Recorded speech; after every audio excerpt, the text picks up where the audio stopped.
Welcome back to part 2 of searching for the cause of my parasitic drain. In this video, I'm rewiring my amp, I'm testing the main suspect, my generator, I'm stealing the new generator from my rebuilt engine, I'm fiddling around on the antenna because the previous owner did a really bad job of wiring it, and in the end of the video, I'm thoroughly studying some wiring diagrams to find any clues or hints of what could cause my parasitic drain. So if you have any hints or tips for me, please drop them in the comments down below. But for now, enjoy day 2 to 4 of my hunt for the parasitic drain.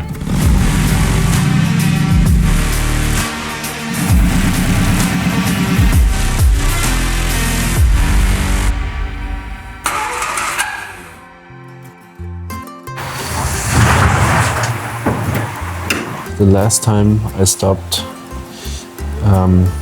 putting out this back shield, plastic shield, I researched some things on the internet and found something how to test if this generator is bad, if this diodes inside of this generator are bad.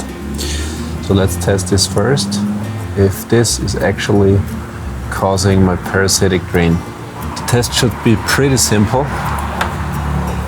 Just have to switch onto this mode. This is a small little diode symbol. And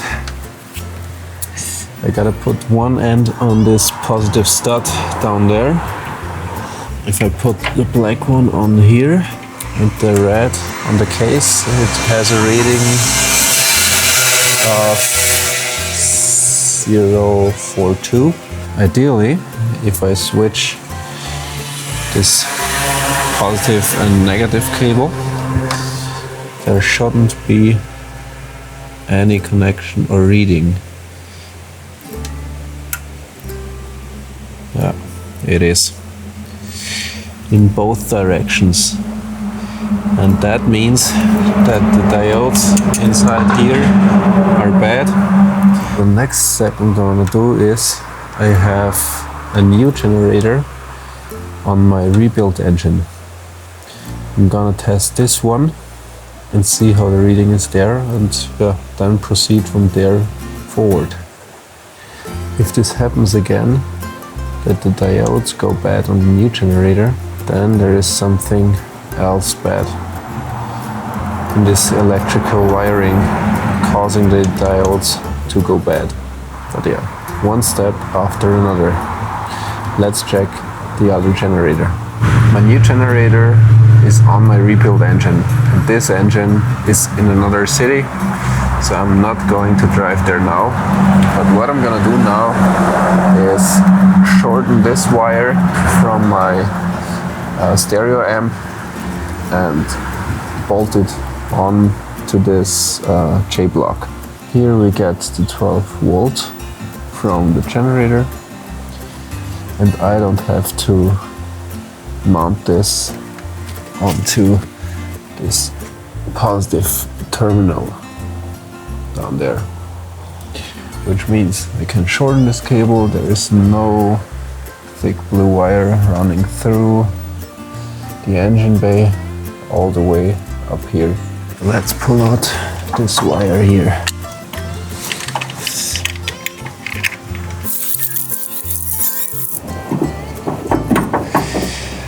I don't want to pull out the coolant reservoir tank again, so I hope I can fiddle it out here. Come on already.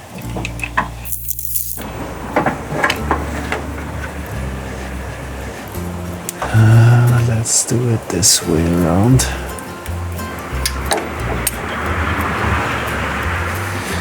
Maybe I have luck that way. Here we go. Finally. So I think the solution with the J-block is way cleaner and more beautiful than what I did years ago.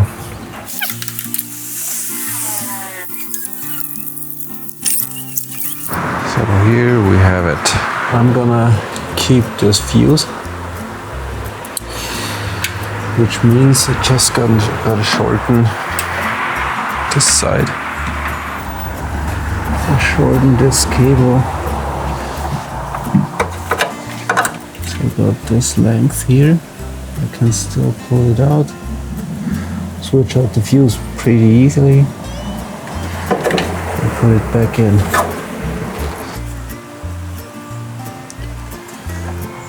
Okay, this is just soldered together. So I'm gonna do the same thing. I think I'm gonna let this end a bit longer than I need, just to have good access for soldering and bolting it back together. I think I wanna cut it right around here.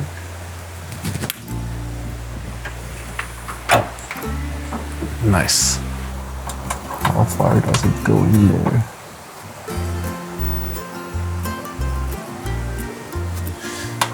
About 5 millimeters.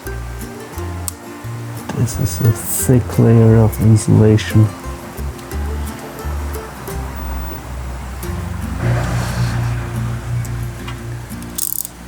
So now I'm gonna get my soldering iron and solder this end together. So before I'm gonna do more damage than I do good. Fender saver.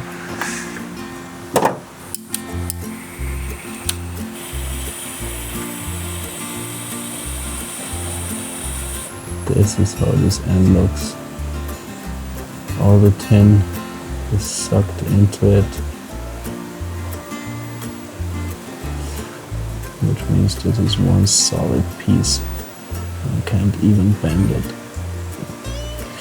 First, before I forget, this cap.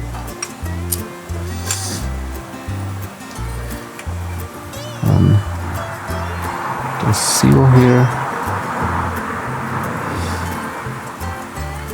and now this cable shoe. Alright, this is tight. So somewhere during recording the camera stopped, but what I basically did was this yellow thing is for my amp, and I put it behind all these other wires. This is the J-block, so this cable here delivers to 12 volts, and yeah, these 12 volts go to the fuse block connector. There's my fuse. This one is the fuse. The cable is hidden in here, comes out here, and this blue wire goes back into the passenger room. If I want to check or exchange the fuse, if it is burned up, I can easily access it from here. And this thing down here is for my main switch. Looks a bit cleaner at least. Now I'm gonna test this generator. I bought this new from rockauto.com, so this has to be functioning correctly. Let's test this. Again, with my multimeter, I turn to the diode tester, and this stud minus to plus. This is okay. Now this side, nothing should come up. Okay, oh, I have to disconnect the wire. That would be a good idea.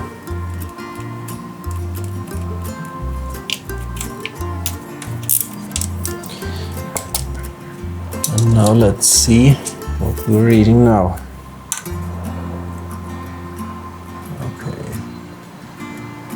1075, positive wire on the positive terminal, negative on the housing, and it should read 0. So the diodes inside won't let electricity pass through, and this side, this is okay. That means, no, that means nothing, because I think I have forgotten to pull out the wires of my generator in my Seville. So I still have to do that.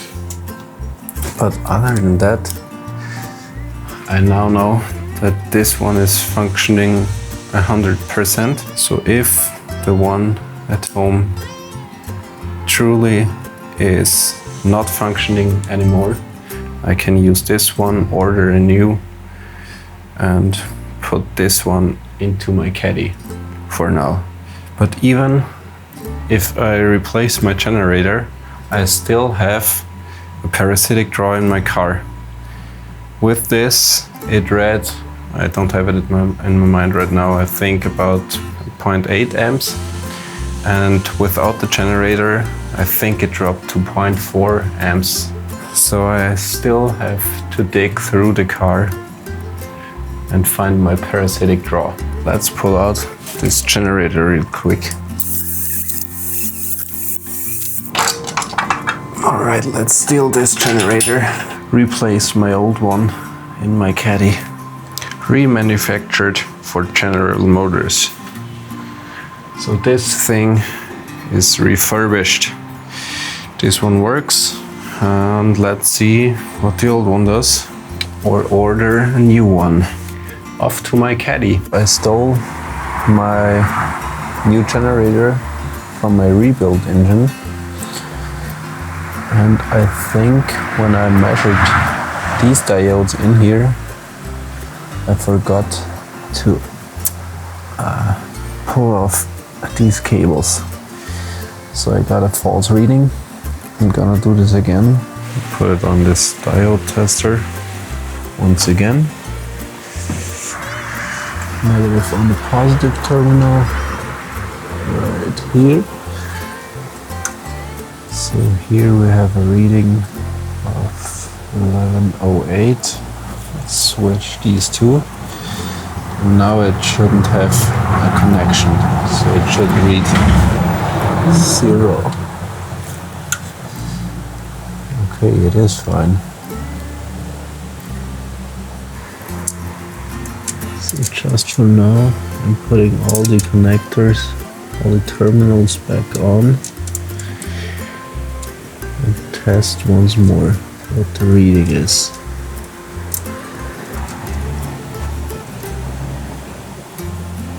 So just pull out this plug. All the other connectors are in the positive terminal. What does it read now? I guess there shouldn't be a connection. Let's plug this back in.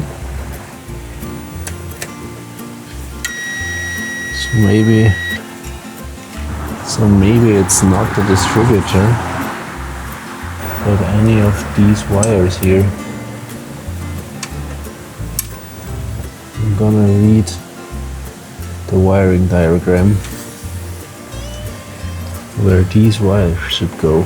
There is one fusible link which splits into two. So here is the fusible link which splits up into two wires, and over here we have this connector.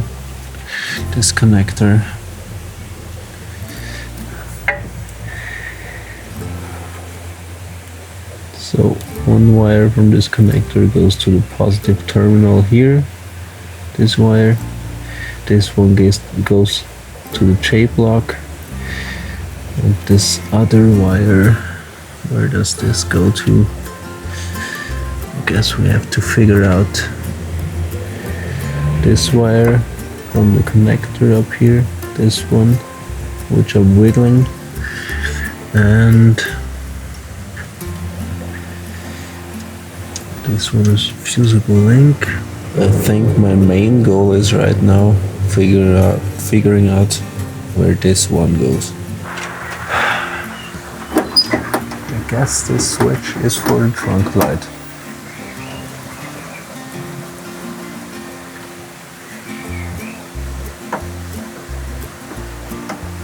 Or it is. No, it's for this actuator. But which? There has to be a switch which turns off the trunk light. Oh, okay. It actually turns off. So what reading do we have now?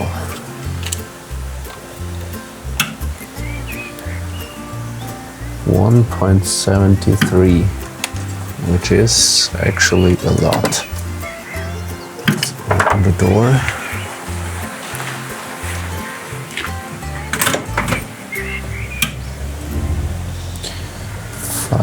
.9 amps. That's a lot. What is wrong here? So I'm just pushing the door jump button. It drops to 1.72. Okay, I turned on my map lamp. And now the door jump switch. Okay. So now we have the reading we had the last time. .84. Now let's pull out connector to the generator. .55. And now I'm pulling out all the connections to the positive terminal on the generator. First, the connection to the J-block, which is a thick red wire. This changed nothing. The little connector, this does nothing. Put in this little connector here. Where is it? And now we have .84 again.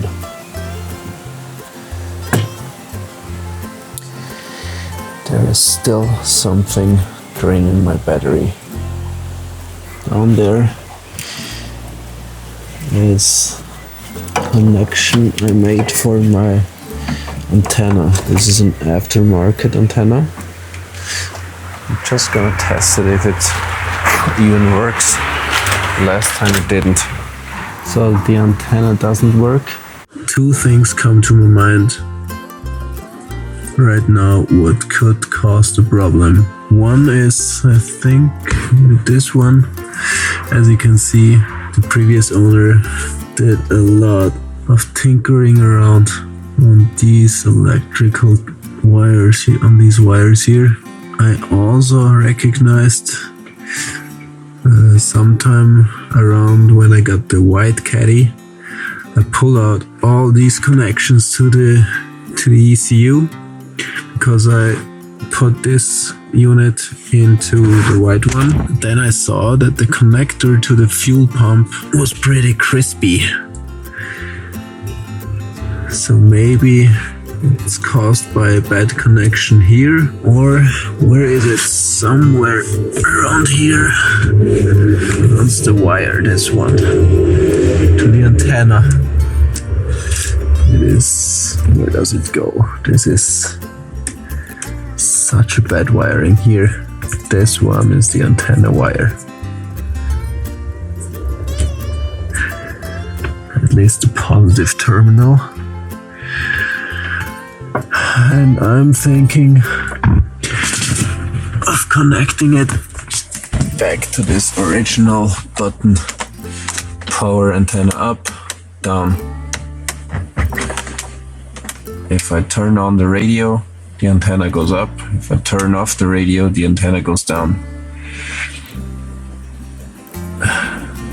That was the easiest solution because I rewired the connector on the back of the radio.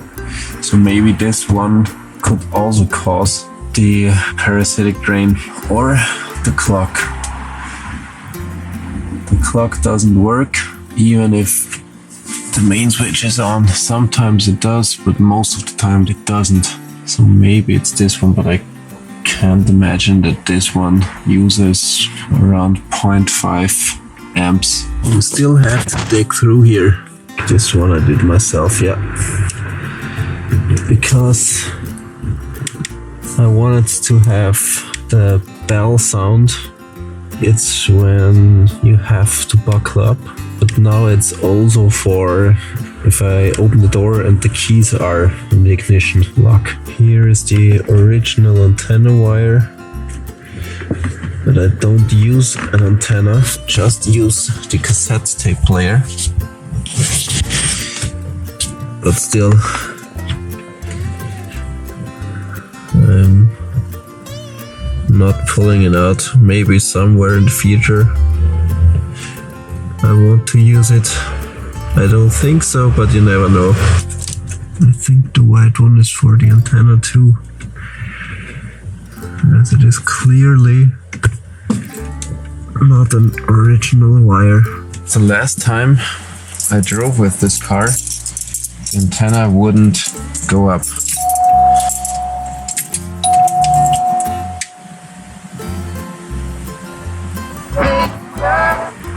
Okay, radio plays. I won't turn it too loud because of YouTube. This does nothing. Good here as well, so maybe it's the connection in the engine bay.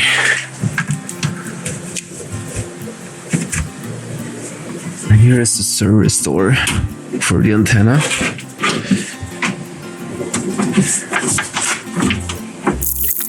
It won't go up anymore.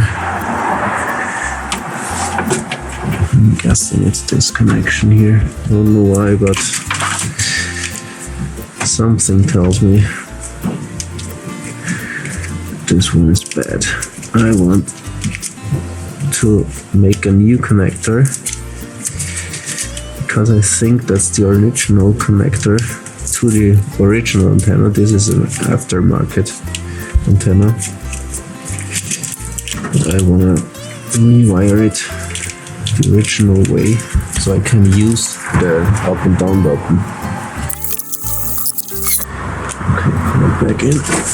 So it has to be one of the other connections. I pull this off because I want to rebuild it anyways. Just want to pull up the antenna real quick. Switch here.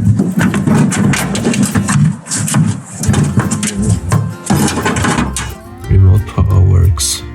Off, radio is off, radio is on, this goes on. Radio off. These wires. So I guess it has to come from the radio somewhere. At least that's my guess. Because if I switch on the radio, it pushed out the antenna. But honestly, I can't remember where all these wires went and how I wired it exactly in there.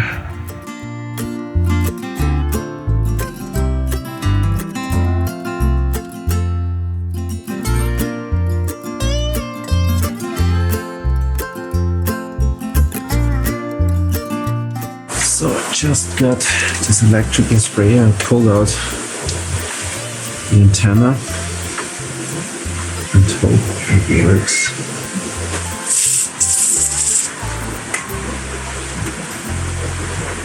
Let's spray on the connection here. So if it doesn't work, I'm disconnecting it and hope maybe this caused something. I still have a reading of 0.79 amps, 0.8. Now I'm disconnecting this green wire in here. I hope it does something. Nope.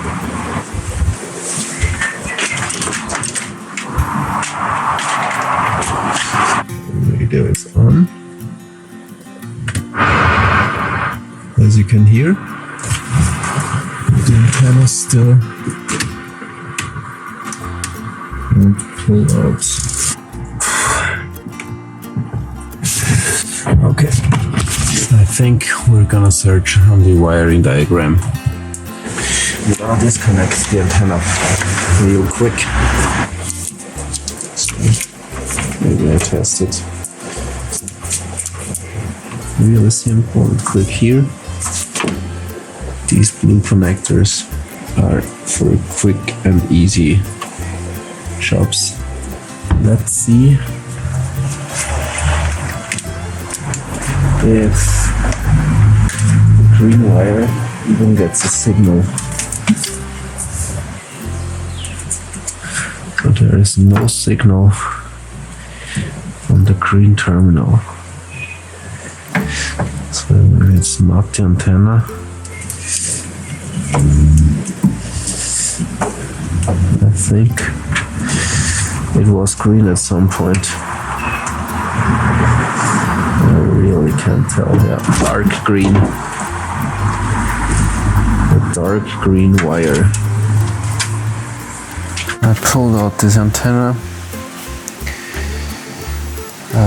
It changed nothing on the parasitic draw.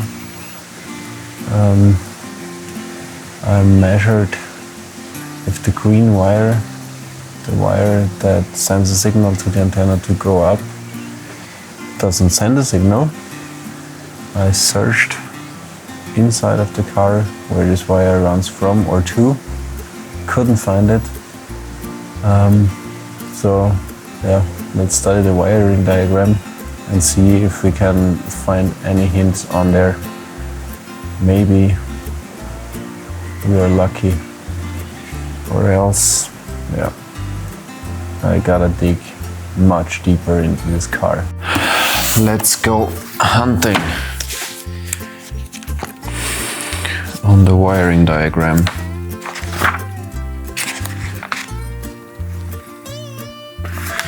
Oh, there's a pink wire to the antenna relay, so maybe the relay wasn't working. Here are my notes. Antenna relay. So that's one thing I gotta check. Electrical antenna diagnosis. What do we have here? Antenna does not operate when ignition and radio switches are turned on. The causes can be the fuses, the wiring connector is disconnected, antenna relay loose or not grounded, antenna not grounded, radio power connector disconnected. I gotta check the relay and the connections to the antenna. That's that. Power antenna.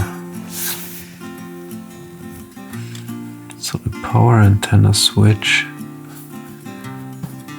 is gray and black. I think that's just illumination, maybe. But there was a wiring diagram for the radio. I'll check that real quick again. So this power antenna connector goes to the bulkhead, or comes from the bulkhead connector, and then it is connected to the antenna. So a pink wire goes to the relay, and from there it's a dark green wire to the dash harness, bulkhead connector, engine harness. Yeah, we gotta trace a pink wire from the switch, from the radio on off switch to the relay, and from the relay a dark green cable. I want to rewire it the right way. So keep your eyes peeled for another video where I'm tackling the rewiring of maybe a new antenna. Back to chasing my parasitic draw. Maybe I can find something in here. This is the wiring circuit diagram for the electronic fuel injection. These are all the wires on the engine. Injector groups, accelerator enrichment switch, distributor trigger, EGR solenoid. Oh, here. To generator battery terminal, fusible link, splits into two wires, dark green and brown. In my car, both of these wires are so dirty they looked black or brown to me, not like dark green. But now we know that wire is correctly installed there. Dark green. Dark green. There's another fuse, I think. That's just the feed for the ECU. The brown wire goes into the ECU too. Now to the wiring diagram. So here's the generator. And there is this orange wire from this 2-terminal connector to the battery terminal, which was correctly wired, and the other side is a brown wire which leads to generator lamp. It's funny because there is nothing marked for the connection to the ECU. What could cause a parasitic drain? Because I pulled out all the fuses and it wouldn't drop, which means that all these wires that go to the fuse block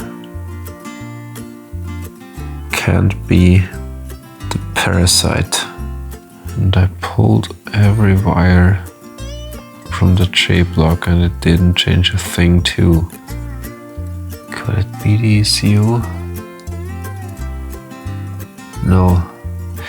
I pulled this wire with the fusible link, which goes from the battery terminal, splits into two wires after the fusible link and goes into or feeds the ECU. I pulled that wire and that didn't change a thing. The low relay and the auto relay, they get their 12 volts from the J block, splits inside the car,